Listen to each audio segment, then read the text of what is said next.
Welcome in, everybody. Welcome in to another episode of the Buddhist Biohacker. Welcome to everyone who is joining in the live. It's so good to see everybody. My name is Lisa. I am your host, as always, of the Buddhist Biohacker program, and I'm absolutely thrilled to be back today with one of our favorite monthly features with Satyam, and it's called Living Yoga. And hi, Anne. Welcome in. Everyone who's joining in the live, you guys can share where you're from. You can ask questions throughout, use those comment boxes, and welcome in, Satyam. I'm so happy to have you back. Oh, wonderful to be here. It's been looking forward to it. It's really really great to be here and to go over the topic and to talk with you today. Yeah, I'm excited to hear all about what you have to say about Buddha's story in the Yogis, because I've read so many different versions of this story and Buddhist texts and all sorts of things. And so I'm excited and ready to dive in. Yeah, hopefully we have a little bit of overlap from what folks know already about Buddha. And hopefully there's some new things or maybe new perspectives, or I'm also looking forward to hearing what folks have their reflections on it as well. So should be an interesting little talk here. Yeah. Where do you want to start? Well, how about with Buddha's birth? Why don't we go over a little bit? Sometimes, when I studied philosophy in undergraduate, we rarely learned about the philosopher and just studied the philosophy. And I always felt like having, whereas in the East, it's different. The philosopher has to represent the philosophy, whereas in the West, a lot of the Western philosophers, it's just something intellectual that they did. A lot of the Western philosophy and how they lived their life was, off the table pretty much. But so let's get right into Buddha, who he was, what family he was born into, when, where, how, why, all that type of stuff. Yes, I'm excited. I'm ready. Yeah. Okay. So basically, he came onto the planet about 2,500 years ago. The exact time, or they say that his birth was 563 BC, about 2,600 years ago. And he was born in, there must have been something in the water in that area, because not only was he born, but just in the village next door to him, another person was born who also had a tremendous impact on and shaping the world. And they both preached interesting philosophies of mercy and forgiveness. That was part of Buddha's teachings of mercy and forgiveness. And also someone who grew up to be known as Mahavir Jain was born in the village next door, just about. And he founded the Jain religion, a massive religion. So the two of them were born same time, same area, and they both had long-standing effect on this planet. So it's kind of, that's amazing. Yeah, I mean, they may have played kickball together. I don't know, but they were close by each other. They were close by. So Buddha was born, and for those familiar with yogic texts and yogic philosophy, and who are looking to contextualize this in a time frame, Maharishi Patanjali, the philosopher who codified the 8 limbs of yoga, he was born about 200 or 250 years after Buddha was on the planet, about 2,200 years ago, something like that. So just so you have a basic where we are in the realm of yogic thought and understanding.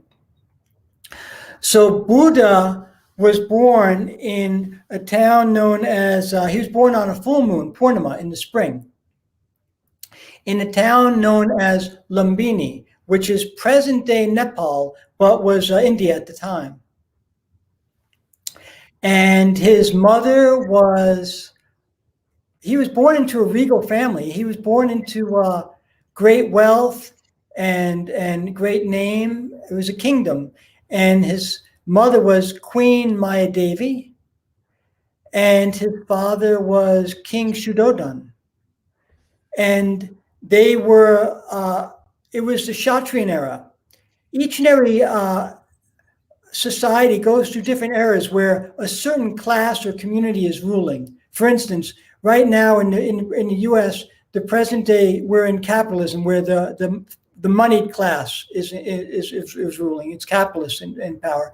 Those days in Buddhist time, it was Kshatriyan. So it was the warrior class, those who were fighters, kings and people who had taken over kingdoms. And so he grew up in a Kshatriyan community, and he into a family of tremendous wealth, and he was the born prince, and his name was, at the time of birth, his name was Siddhartha.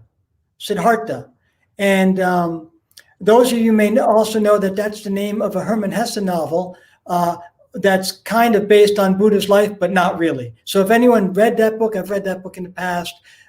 It's kind of a romantic book, but it's not all that accurate, and even the philosophical principles are a little bit off. But it's a nice book to read. Depending where you are in your journey, you might enjoy the book, and you may have grown out of the book also.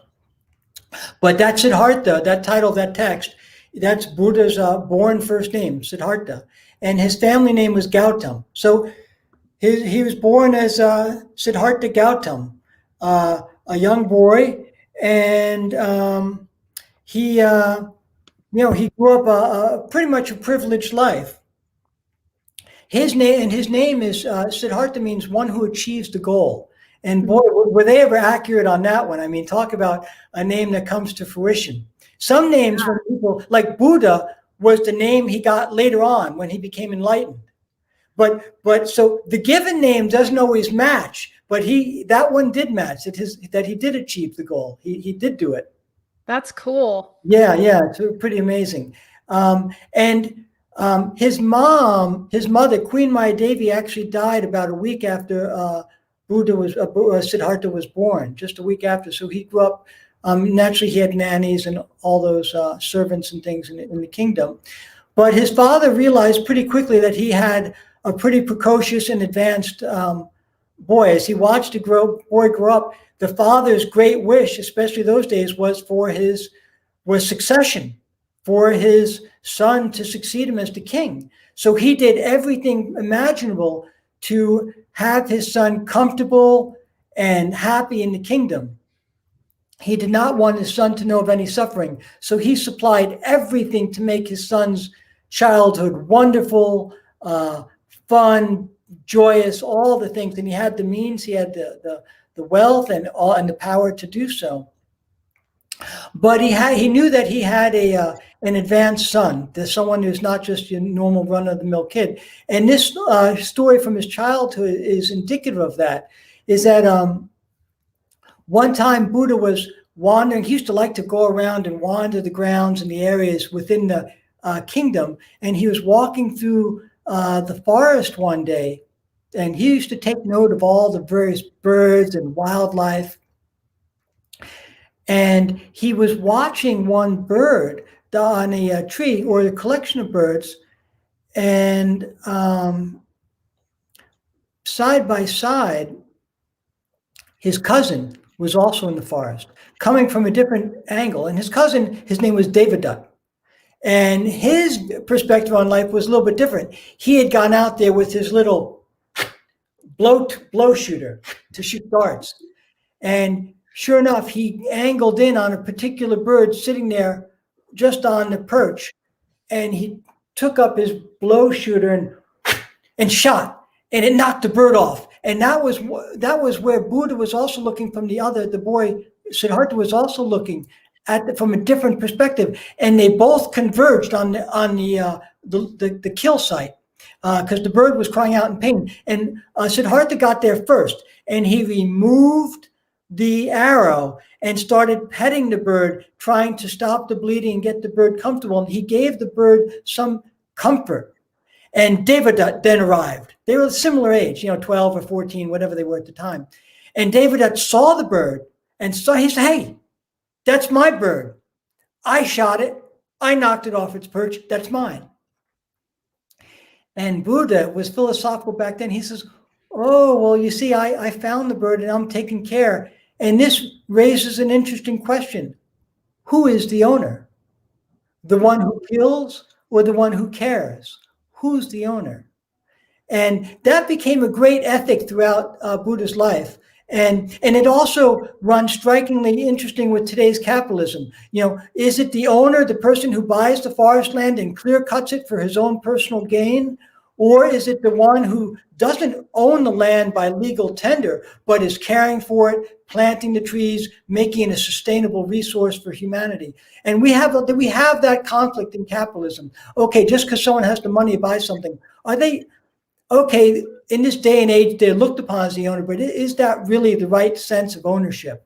And that's come into question in different ways. In our societies who start to question it, what does ownership mean, and who is the rightful owner? No longer can you own enslaved peoples. You can't say that's my person or that's my. So and that continues to come into play. But Buddha did not need early on, from as an early adolescent, he understood that sense of that became an ethic of his life of live and let live, and let there be. We should live a compassionate life. He had that in his bloodstream all from early on. He had a very good samskara. His mind was developed, advanced. He was not your normal kid by any means. And so, and the father did everything he could to quench the desires of his boy, because he realized that he had a real borderline saint on his hands, and he did not want to lose his son. But later on, his son started to make journeys out into town, and he saw that the world was not always exactly as his father had portrayed it. And it wasn't just a bucket of roses or basket of roses, or there was other things. And he made 3 successive trips to town, and they say the first time out he saw an aged person. And he thought, oh, look at that. People get old and decrepit. I see this life doesn't go on forever. And then the second time out, he saw someone who was sick and diseased. And he thought, health doesn't also last forever. And the third time out, he saw a corpse in the street. And he said, look, this life is fleeting. And then the fourth time out, he saw a wandering monk. And then he thought, he came back to his kingdom, and at that point he was pretty much reconsidering his life, what life was, what it was meant to be, what should be pursued in life. And he had a strong penchant to join that monk life. And sure enough, at the age of 29, in the middle of the night, he left the kingdom. And he went into the forest, and he lived with the monks. He lived with the yogis. And he learned all the yogic teachings of pranayama and fasting and long sustained meditation. And he did that for a number of years and wandered around the wandering monks of India, all throughout Bihar, what was present day the state of Bihar. And living off of the donations of the people in terms of food. And but he lived in the forest, and he became, here too, those other monks realized that he was just not your run-of-the-mill monk. Lots of people may decide monkhood, but not everybody gets full success in their meditation. It's not easy. But Buddha was little by little starting to pass those, not in a egotistical manner, but just they saw that he had a tremendous capacity to focus the mind in meditation and to undergo difficulty in order to achieve something meaningful in life. And other people were attracted to him as well. And then one day in the town of Bodh Gaya, a place where a lot of people go to, a lot of people who are of the Buddhist tradition, they like to go to Bodh Gaya. And it's there that under the peepal tree, Buddha began to sit for meditation one day with strong determination. And interestingly enough, Bodh Gaya means the place of enlightenment. And it may have been named after the fact. But he sat for meditation, and his mind was wandering, and he felt weak. And then he took so he felt he needed some refreshment. He took some rice milk. The story goes he took rice milk and it fortified him. And just after the rice milk was digested, then he took the firm vow that he was going to sit in meditation till he realized his goal. And he sat, focused the mind, and on that sitting, he achieved a very high state of realization. And that by this point, he had turned 35. And thereafter, he became known as the Buddha, that he had achieved that state of Bodhgaya, and that's where he became. Buddha means the enlightened one. And that's when, at age 35, he gained that realization. And so he had kind of graduated out from living with the wandering monks, and he spent about 7 weeks organizing himself, getting his thoughts together, and then after about 7 weeks, he gave his first lecture of the teachings of the Buddha. And that's where he decided he was going to share his wealth of knowledge with all those around him. And he started what is known as the middle path, or Madhya Marg. Not the extreme on either end, but the middle path, also known as the Eightfold Path, also known as the Astashilas, or eight Shilas. And we'll go over those things. We'll go over that Eightfold Path, each by one here today, each step one by one.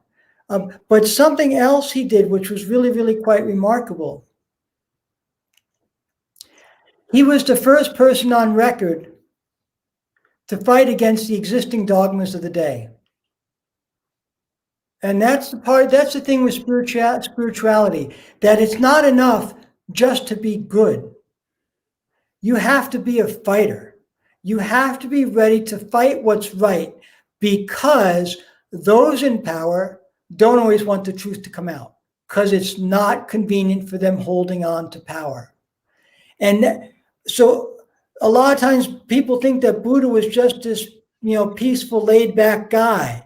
And he was, but he was also focused to fight against the prevailing dogmas, because any society, when it starts getting stale, the people who are at the top start to exploit.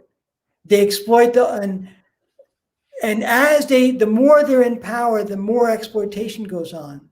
And there are two things that Buddha did that set him up. So he's not just an enlightened one, but he's a true revolutionary in the spirit of the term.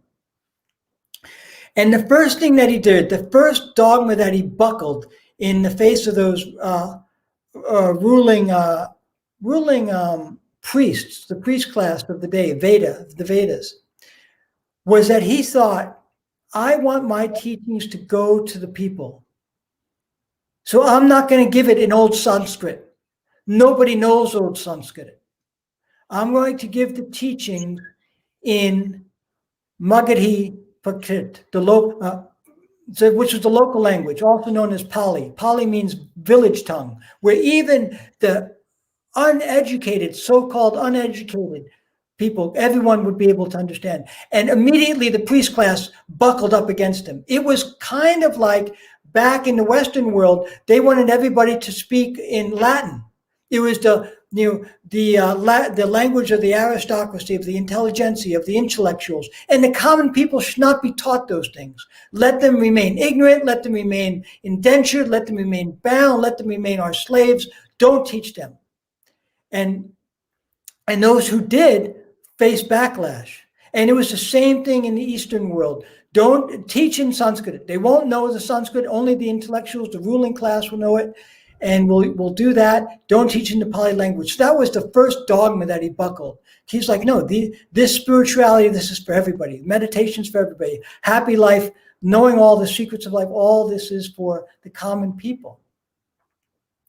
And then the second one that he was in the Vedic period, there were tremendous amount of incredible number of animals, and large animals in those days. and they were killing them for sacrifices to the gods. And they said that the rivers were just full of blood, just, for massive animal sacrifices, piling up animals and burning and slaughtering and to please the gods. And Buddha saw this. He said, whoa, this is way out of line. This is not the way to, you don't get realization by destroying others. Neither is that making the gods happy, nor is that beneficial for you, nor is it beneficial for the animal. It's a total loss. And he was thinking, like Mahavir Jain, the Jainism is also strict vegetarian religion. Don't harm others. That was the main code. Ahimsa, don't inflict harm on others. And both these, Mahavir Jain and Buddha, were both big practitioners on that, and they spread that doctrine across India, that don't harm, don't preach of mercy, of let others live the way you cherish your life. Every being, whether you find them to be petty or great, they also enjoy their life. What you think of them is not important. The fact that they've been born on this earth, they have a right to live on this earth, and they should be allowed to live according to their natural. So you cannot play God with their life per se, decide when they can die and exterminate them. That was not Satyam role. And so Buddha spoke out about this, about these massive sacrifices that were being made. And he preached the doctrine of mercy for all beings and live and let live.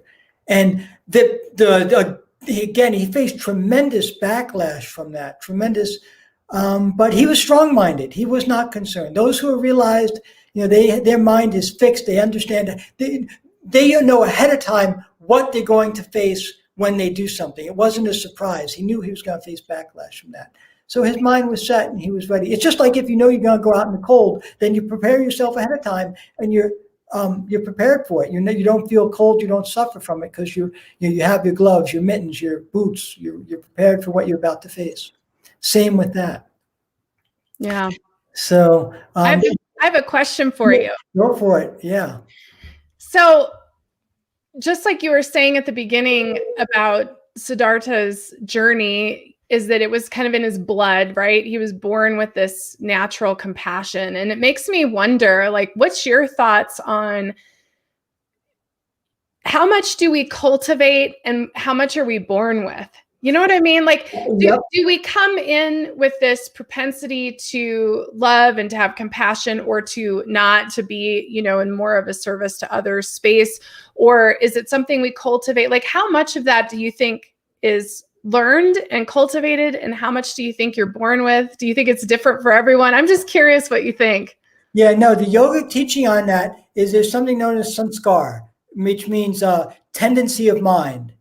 And people come into this world, you're inborn sanskaras based on, it doesn't believe the old Roman teaching of tabula rasa, that everybody comes in with a clean slate. No, because you're coming in from past lives and you're coming in with past experience, and you have to undergo certain events, reactions from past actions. So your mind is already formed in a particular way. So you have, part of it is inborn, and then there's also social samskara. The community that you lived in, you're raised amongst people. Is it a vegetarian community? Is it a meat eating community? Is it a materialistic community? Are you born into a particular religion or a particular family? So it's a combination of both. It's both. So it's not predetermined, and there's no predetermination. There's tendency, quality of mind. And ideally you take birth in a body in a form that allows you to cultivate that. But it's a very complex topic, but it's simple. It's also simple in that there are inborn sanskars and social sanskars. We're all affected by our environment. Mm-hmm. I'm a vegan now, but I wasn't a vegan when I was born. I grew up, everybody was eating meat. I was doing the same. But eventually my interest changed. And But so people are painted by their environments. If a person who never drank and then goes off to college and there's a bunch of drinkers, then he'll be shaped by that, maybe depending on his own strength of mind, his own sense of independence. So it's a mix, and it's like that for everybody. Just that's why you always want to create a very sentient environment for the child, because what the child sees, he picks up on those qualities. Mm-hmm. I totally agree. And I loved, at one particular teaching I went to with His Holiness the Dalai Lama, it was in New York. He was teaching the ways of the Bodhisattva and teaching the bodhicitta, which is all about generating compassion. And he spoke about that very thing about, and it just always stuck with me. He said, you have the seed of compassion within you. And it's determining whether you're going to water the seed and give the seed sunshine, or, whether it just kind of sits as like this empty seed, and what do you choose to cultivate? And that some people have a propensity or a natural tendency to cultivate those seeds, and other people maybe don't even know those seeds exist. And it all depends on where you come from. So, just to agree and affirm what you're saying, that always stuck out with me is, well, what am I cultivating and what am I choosing to cultivate? And all of us here together, who are a part of the show right now, who are watching, we're cultivating these teachings and these ideas just by being here and talking about it. So yeah, that's right on. And everyone has their inherent dharma. This is unique to every human being. The penchant for spirituality to expand, to realize, and depending on your inherent sanskar and your social sanskar, were you born into a family of yogis? I mean, okay, naturally you're going to be taught meditation at a young age, and those two qualities. But everybody has that latent desire. It's not that some people don't have a penchant or a longing for spirituality, but were you born in an area where it was favorable or less favorable, or was your mind how strong was it? What kind of inclination do you have for that? Were you in your last life, were you doing a lot of meditation? Or so that all those factors come into play. But that's exactly right, what you were saying about the seed and whether it gets watered or not. Everyone's got the seed, and it all depends. Watering it is based on your own inclination and who you meet along the way.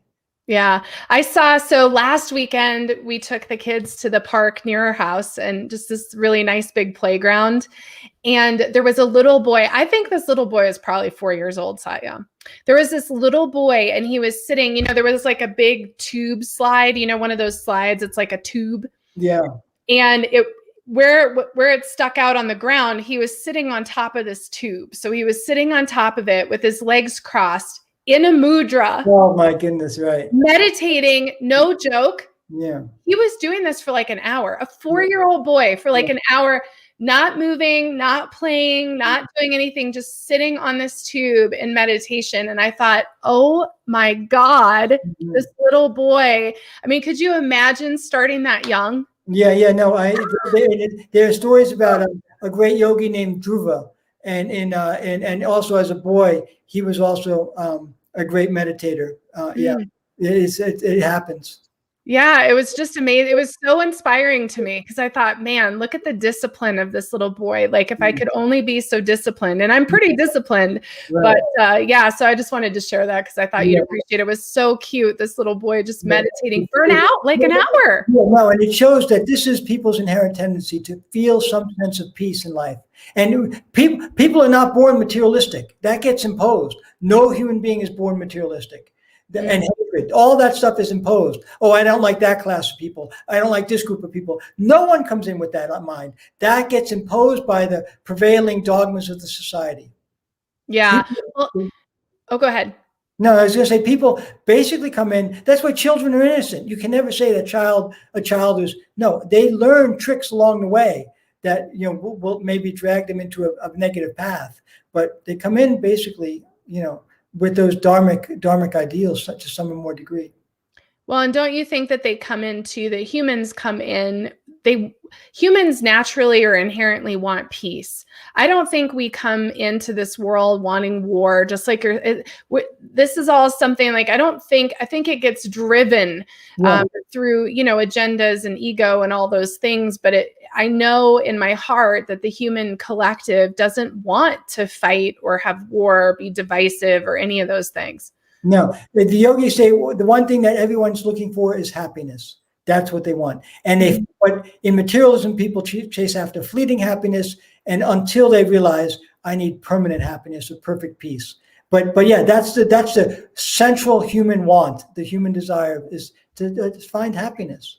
That's why any bad person can be converted into be a good person if you show them a better way to find happiness. Mm-hmm. It's burned into my brain. Like I can hear His Holiness in my head say, everyone wants a happy life, with his accent, because he says it every single talk. If you guys go to YouTube and watch the Dalai Lama, every single talk he's ever given in the history of him giving talks, he says at least once, everyone wants a happy life. And I can hear him in my head say it, because he just always says that, just like you're saying, Satyam. It's like we all just want to be happy, truly. Yeah, absolutely. Well, I love what you brought up about the dogmas too. I know I'm totally interrupting. No, we're good. But I want to just share, like, it means a lot that you bring that up and remind people that the Buddha was absolutely breaking ground with what he was teaching and how he was teaching and what he was sharing. And the hardest part of any of us who are spiritual teachers or, managing communities or, whatever we're teaching, whether it's yoga or philosophy or any kind of religion, like it is tough, because you are up against all sorts of beliefs and opinions and structures and rules and all those things. And you have to be really strong. So I like that you brought that up, because it's all about, I talk about light warriors all the time. And that comes from Chogyam Trungpa Rinpoche's book, The Heart of a Warrior, and, and Shambhala, and what that means to be a true warrior, in the sense that you have to hold space for everything and have compassion for everyone's beliefs. And at the same time, you're breaking through, fundamental realities or rules that maybe need to be broken through. Right. Exactly. No, he set an amazing example in that regard. Mm-hmm. Yeah. And just to backtrack here a second, just so people know that if you go to Bodh Gaya these days, there's a tree there and they have a fence around it. That is not Buddha's tree, but they promote it as being Buddha's tree. But anyway, it's there. It's, if you want to go and see there, one can see. But in Bodh Gaya also has all the Buddhist temples. But we were at the point where Buddha, which just where Lisa had just been talking, that he had not broken, but he had spoken out against two existing dogmas. One, the use of the Sanskrit language so that poor people could not get the teachings. And two, this idea of animal sacrifices and destruction of life. And one day while he was giving a lecture, two new people came in. He used to give lectures out in the mango groves. And two people came, and one became very enthralled. And the other, his friend, was a merchant, and he did not like losing his friend to Buddha's teachings. He felt threatened by it. And so he started to hurl insults at Buddha while he was, and calling him all sorts of names, one after another. And Buddha just remained calm, quiet, relaxed, stoic. And finally, the guy became totally exasperated and lost his energy after hurling all those insults. And he said, "How come this is not disturbing you? I'm yelling everything at you." And the Buddha understood that he was from the business community, a merchant. And he said, "Well, let me say this. If you have 1,000 rupees or $1,000, whatever the money was of the day, and you give that to someone and they accept it, then who owns that money?" He said, "Well, naturally, the person I gave it to is the owner of the money." And then he said, "Well, what about if you take that same $1,000 or same 1,000 rupees and you give it to someone and that person rejects it, doesn't accept the donation, then who's the owner?" He said, "Well, I'll still be the owner because I tried to give it." And Buddha said, "Very good. You've been giving me all these insults, but I reject them. Those are your insults." And so the point being that that just as if you try to give something, we have a lot of power as human beings to not accept all that's given to us. Like a lot, if someone is labeling you or slandering you or doing all those things, this is a great teaching for everyone that we only own those things if we accept them. But if we stay true and don't listen to that rubbish, then our mind will remain calm, and the person who's hurling those insults, they will undergo the reaction. They become the owner of those things. And this is true that so many, whether it be bullying or teasing or mocking, or we all go through that through different stages of life, whether it be from pre-K all the way up to business life or whatever it may be. And if we keep the mind calm and steady, then we will not be affected by all the shenanigans that we may encounter along the way. And that's just a great, and it's not easy to do. I struggle with it, and some people are very successful at that, but just to remain calm, that whatever the other person is saying about you, that's their impression, that isn't you. And shame on them for trying to tear you down. It's one thing if someone did something immoral and you're trying to rectify them and you have to strongly scold or rebuke them, that's different. But if someone's just trying to tear you down for no good reason, or they feel threatened by your goodness or your moral stand or whatever it may be, keep a calm mind, stay good. They'll end up eating their words. That's kind of how it goes. And ultimately, hopefully, we can help them.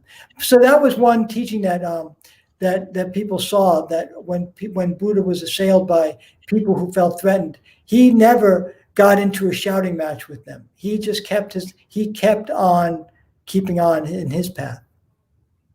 So anyway, he gave the Eightfold Path, and the question is, what are those eightfolds? He gave his first lecture in a town known as Samarkand, outside of Varanasi, also known as what's the other name of Varanasi? I forget. Anyway, it'll come to me. But Varanasi is a famous city in India, old city in India, and it's looked upon as a very spiritual place.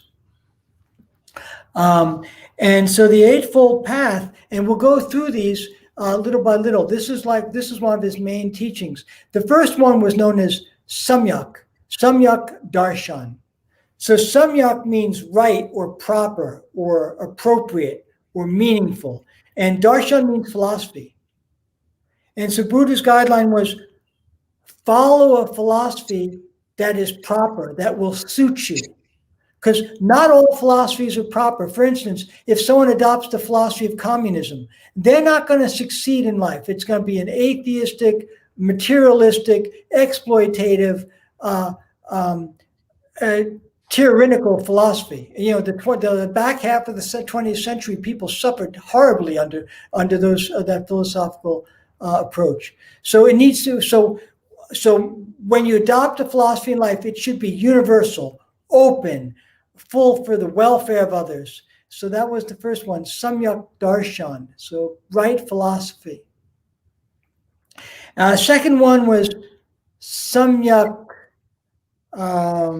Samkalp, which means when you take a Samkalp, it means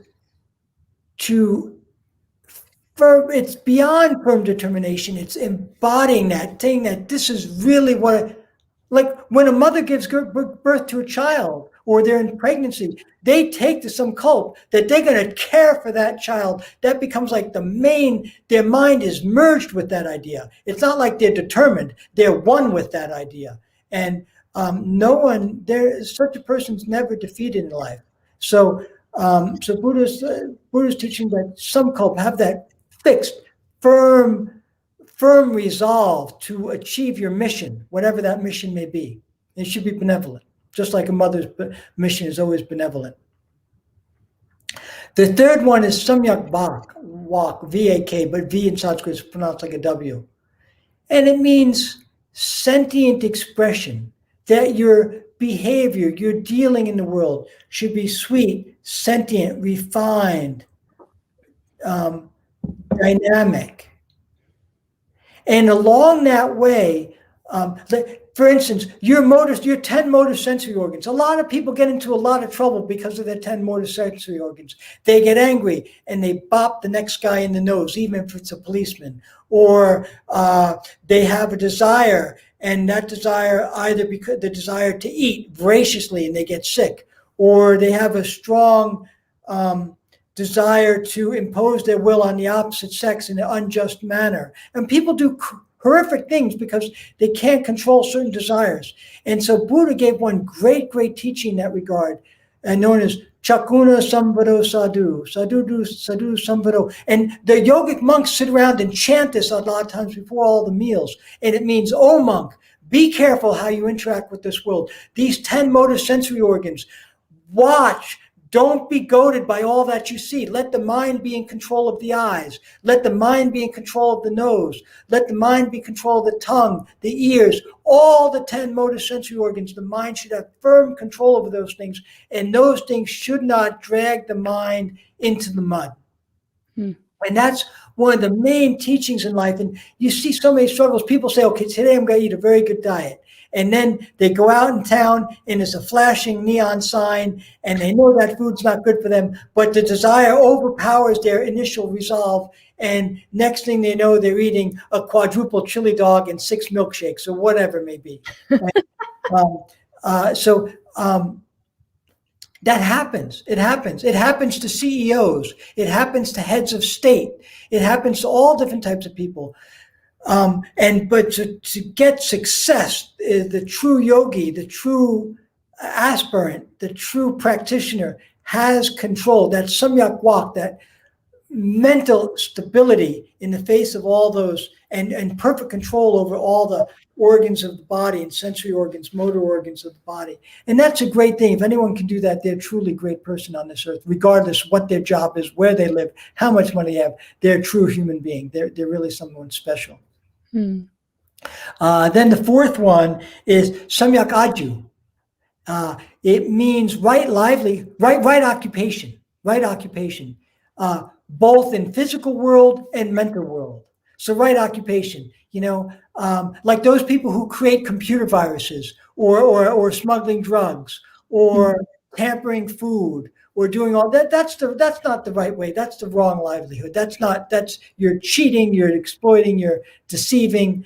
Your job in life, whatever profession you embrace, should be one of, it should be done in a proper way, and it should be one that benefits society. So that's what samyak ajiv is. And then there's another aspect of it. Your mental occupation, your psychic occupation. Don't harbor ill thoughts all day long. Harbor sentient thoughts. Harbor peaceful thoughts. Harbor constructive and productive thoughts, not thoughts of hatred and which we all know. We all learn that teaching. Maybe not in this. We may not don't know it by this name, but it's easier said than done. There's a lot of get back. There's a lot of revenge and tit for tat in the world. But the idea is keep the mind keep your mental occupation pure. So that's the fourth one, samyak ajiv. And then number 5, samyak vyayam, right exercise. This one's very key. Right exercise, physical exercise, psychic exercise, spiritual exercise, to keep the body. The yogis sometimes say physically fit, mentally sharp, spiritually elevated, to keep on top of your existence in all 3 realms. And it needs training. It needs physical training, the yoga asanas, proper breathing techniques, a healthy walk every day, proper food. And then psychic exercise, learning, studying a philosophy, keeping the mind sharp, and then spiritual exercise, meditation, kirtan, contemplative activities. And this is very, very key for our successful life, in those realms. So that good exercise. And that's one thing I love about the yogic endeavor, is that throughout the day, the life is filled with one of those exercises, physical, psychic, spiritual, throughout the day in one's endeavors. Then number 6 one is samyak karmant. Samyak karmant means proper finishing. Half-baked, don't do anything half-baked. What you start, finish in a proper way. If you're going to clean your room, get all the dust out. Just do the whole job right. If you're going to do anything in this world, and that's a good quality. Sometimes people go out to the garage to fix things. They leave halfway through. The tools are all over the place. No one else can use the garage. No one can find the tools. And in all different aspects of life. So Samyak, come on, whatever you're doing, finish it in the proper way. The yogis say that the greater the task, the mightier the obstacles, the more resolve is needed. And those people with proper resolve always finish up in the right manner.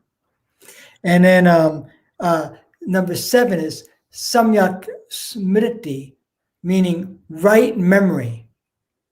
Don't think about the things you lost in the world. Don't think about the people who don't have a hit list. Oh, that person betrayed me there, and that person did that. We shouldn't be walking mafia bosses.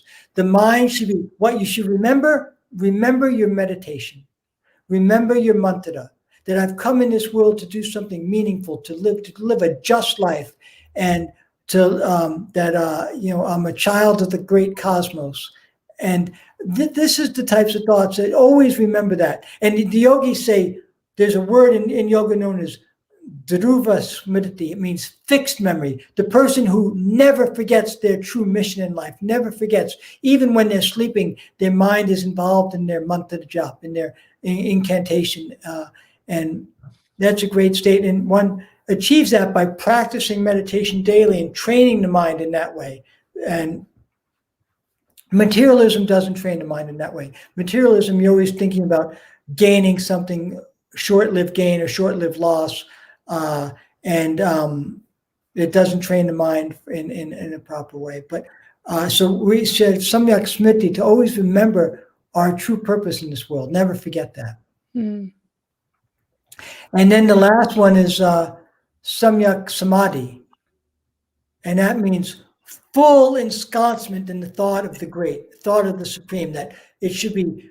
Sometimes people have samadhi for money. And there are some people, when they lose a lot of money in the stock market, they might they might faint, or their mind becomes suspended on a negative idea. But the true samadhi is when the mind is so ensconced in a sense of perfect peace that you lose your individuality in the thought of cosmic pool of consciousness, that deep, you've lost the shackles of unit existence. That's the true samadhi, samyak samadhi, where, and that's also those who know about the Ashtanga Yoga. The last one is samadhi. That's the culmination. The eight paths of yoga with jama, niyama, asana, pranayama, pratyahara, dharana, all dhyan, and so forth, so on. And then the culminating one is samadhi. And same here with the eight shilas, or the eightfold path of Buddha, is samyak samadhi. That right ensconced the mind in that deep state of realization. And those are that's the middle way that he was preaching. And he went all over from the age of 35, when he first got realization, sitting under that tree in Bodh Gaya, to he became an octogenarian, just like the great Krishna did. Krishna was also died at the age of 80 years old. The great yogi Krishna, Sri Krishna. Buddha also lived to be 80, and so the final 45 years of life, he was just going from mango grove to mango grove, giving these lectures, these darshans that they were called, and preaching his teachings all around. And for a long time in India, there were Buddhist monasteries and Buddhist temples all throughout India. That was the place, that was the birthland of Buddhism. Later on, that changed out. That's another story. But that for 45 years he lived that way, and died at the age of 80 in 463 BC. I think he lived from 483. So he lived from 563 BC to 483 BC. That's the time frame that he was on the planet, and he died in the state Kushingar. That was where he breathed his last. But quite a remarkable life, and an interesting life. He said a lot of amazing teachings that the yogis still follow to this day. Teachings that lasted centuries and millenniums, and that people, and those teachings don't get old. That teaching of Chakuna Sambharo Sadhu, that, oh, aspirant, be careful how you interact with this world. Keep the mind balanced. That's never. Humanity will always be based on mind, mental beings. Maybe we'll become small people with big heads and small bodies, or who knows what will happen in the course of human evolution. But there'll always be mind. And so long as there's mind, there's humanity. And these teachings will live on and on and on. They don't get old. They don't get stale. They apply to all peoples across all decades and generations and contexts and communities. There'll always be exploitation in this world. This world is give and take. And we get to places where we get a relative sense of peace, but never perfect peace. It doesn't happen. Perfect peace happens in the mind, and people can have that sense of perfect peace while walking this earth.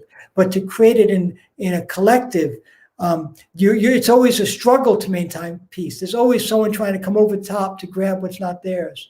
And so this creation goes on, and these teachings will be valuable from one generation to the next. Yeah, and beautifully said. And the thing, I converted to Vajrayana Buddhism in 2011, and the thing about it for me, there's two things about it for me. One is the middle way. Being a Scorpio woman, I absolutely am a person whose pendulum swings from side to side. Mm-hmm. And so the teaching of coming to the center and coming to the middle has been beyond valuable to me. I couldn't achieve what I do today. I couldn't find my own peace without really beginning to understand and integrate and embody the teachings of the middle way. It's been just so powerful for me to be able to release these extremes that come from how the mind is reacting to the destructive emotions and what's happening in your life and in your world. And the other thing about it is I was a kid who would go and sit with my journal and stare at trees. Like I really have this philosopher spirit to myself where I just sit and think and listen to the wind and stuff like that. I have so many journal entries from being a teenager talking about how the wind spoke to me and just crazy stuff like that. And that's what I love about the Buddhist teachings, just like you're saying, how they live on and on. You could also spend a lifetime on one sentence, one teaching, one thought. You could contemplate that for a lifetime and continue to have something awaken and open like every single day. And it reminds me of Lao Tzu and him holding up a flower. And that was his teaching. He literally held up a flower. And that's what he taught for the day, was everyone just stared at that flower. And I think it's so powerful to bring the complexity of the mind to something so simple as to just focus on one teaching or look at a flower and see the beauty. And it's so profound. I mean, it's changed my whole life. So I'm so glad we were talking about this today because it's so powerful. Yeah, no, absolutely. And your point is well taken, that a good teaching can be learned over and over again because one's mind will become more developed and you'll see it in a new light. And what you were attracted to, you think it's greater than it was. And so that same line of text, read it one decade, read it another decade, and read it the next decade. And based on the quality of your meditation, you'll have a more profound understanding of that teaching. And that's why they become timeless like that. They don't get old. And that's meaningful. That's real. And that's what we want. Whereas materialism, people, they just toss out. You get sick of things and you toss it out. It's not really it doesn't have that really beautiful, timeless. It means it needs mind and meaningful. So absolutely. Yeah. Well, and we've got a couple great questions. I want to address Eileen's because it's more simple than Anne's, and then I'll let you address Anne's, Satyam. But Eileen's asking if you have a book to recommend to learn more. And, when I first was exposed to the Dalai Lama in a public talk, and I thought, well, geez, I want to learn some more about Buddhism. I'm not going to lie.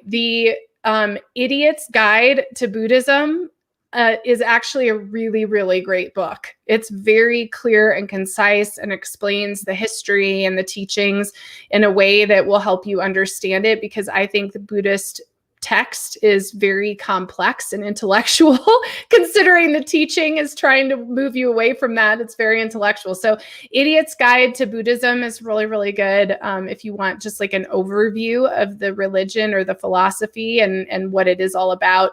And then Anne has a question, Satyam. She said, what suggestions did the Buddha have to train yourself in right memory? How do you shed the unhelpful ones? Yeah, meditation.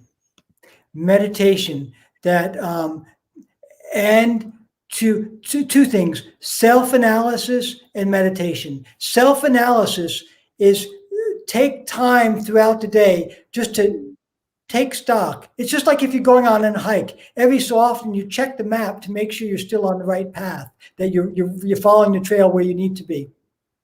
Mm-hmm. Similarly, throughout the day, check, what am I thinking about? Well, am I thinking about something I shouldn't be thinking about? Something from the past, something from a dream off in the future? And because what we think about once starts that cycle. And when they read right memory, they're not talking about, do you remember your biology teaching from 10th grade or 9th grade? They're talking about, what thought are you cultivating in the mind? What are you remembering again and again and again and again and again? Because what we think is what we become. And that's why it's so critical. If you think angry thoughts, you'll walk around as an angry person just because you're thinking angry thoughts. And if you think about jealousy, you become jealous. So one thing is to check in. Wait, what have I been thinking about for the last 2 hours or the last 5 hours or yesterday? And then reset the mind. We have that conscious ability to, you know what, I'm not going to. And the way to change that is to goad the mind in a positive direction. You can't think, oh, I'm not going to think that jealous thought anymore. That will only make the jealous thought mushroom in the mind. So you have to give the mind proper food. So that's why, like with an alcoholic, you don't set them in a room with a whole bunch of empty bottles of alcohol. They'll continue to think about it. Show them art, show them drama, show them music. Goad the mind in a different direction. So the memory has to be reshaped. And the memory means one's mode of thinking. What are you thinking about? And so you goad the mind, do self-analysis, take up very positive endeavors, sentient endeavors. And then ultimately, the greatest endeavor, according to the Yogis, according to Buddha's teaching, and Buddha really, he was a yogi. He lived amongst the Yogis. That's what, and that he was that ensconcement of mind in a spiritual ideal. And that cleans everything. And that's when one can start to achieve really that dhruva smriti, that fixed memory, where the only thing you remember in life is your walking embodiment of that inner light, of that mantra, of that extreme state of peace, no matter what's going on around you. And that's really the yogic ideal. And that's a journey for anyone. But those are the ways to do it, to take stock of how you're spending your days. What are you engaging in? What are your daily activities? Because that also affects, what movies are you watching? That has an effect on the mind. So you really have to micromanage life, self-analysis, remember what you've been thinking, and then also take some greater contemplative goal in life and meditation. So hopefully that gives some inkling. And it's a practice, there's no magic formula, it's a practice. Yeah. Well, I want to give you some space at the end, Satyam, to share with everybody what you have going on in your own community and how they can connect with you and find you and all that good stuff. Oh, sure. Renaissance Yoga, teaching live online classes 7 days a week, yoga classes. Also have on-demand classes. So you can find me on all different places, www.renyoga.com. I'm pretty responsive or I try to be very responsive to all sorts of queries. So whether you have a lifestyle question or you want to take a class or you want to discuss something, I'm always interested in that. And so you can find me there. You can find me on Instagram. But there's a new place where you can find me. And that's on the new community that just took birth just 4 or 5 days ago. Ajatakasha, how do you say it, Lisa? That's right, Ajatakasha. Yeah, Ajatakasha. And I'm the leader of the Yogis group on that forum, and that's the new social media platform that we're all using. So I invite folks to join in there. Yeah, I mean, any way you contact me, I'm pretty active. When I'm not teaching classes, I'm pretty much tied to a computer, editing, writing, communicating. It's a good life. So yeah, I always look forward to folks who like to reach out with questions or to share experiences or anything like that. Yeah. Well, I love you, Satyam, and I'm so happy to have you here again. I look forward to it each and every month. And yes, everybody, Ajatakasha is live, and all of the links are up here on YouTube. You can find it, the Ajatakasha trailer. You can go to lisamgunshore.com. All the links are there. It's in your Google Play Store. It's in your Apple App Store. It's on the web. It's everywhere, and it's our own social community. So if you're looking to leave mainstream social media, or you just like to be in a space where there's no violence, no divisive language, and it's all spirituality, it's amazing. So come on in. And I also want to welcome everybody. If you go to my website, lisamgunshore.com, we have new patron programs up there and available. If you'd like to help support the show, or if you'd like to help support the app, we would love the support to be able to keep this going. So I am asking everybody to check out our patron program as well. And we will be back. We have a brand new show on Thursday on this YouTube channel. Me and Delisa Hawking will be on for This Morning, which is going to be our new morning show every week, which is going to be all about psychic predictions and astrological forecasts. So it's going to be really fun. And we'll also be back with our Diamond Beauties on Thursday night. So just stay tuned. And so much love to you, Satyam. Pleasure. Always a joy to come on and talk, and just a real, always one of my highlights of the month. So thank you so much. Yeah, wonderful. Oh, well, we love it too. And thank you to everybody out there, and have an amazing week. And we'll see you guys on Thursday. Great. Bye.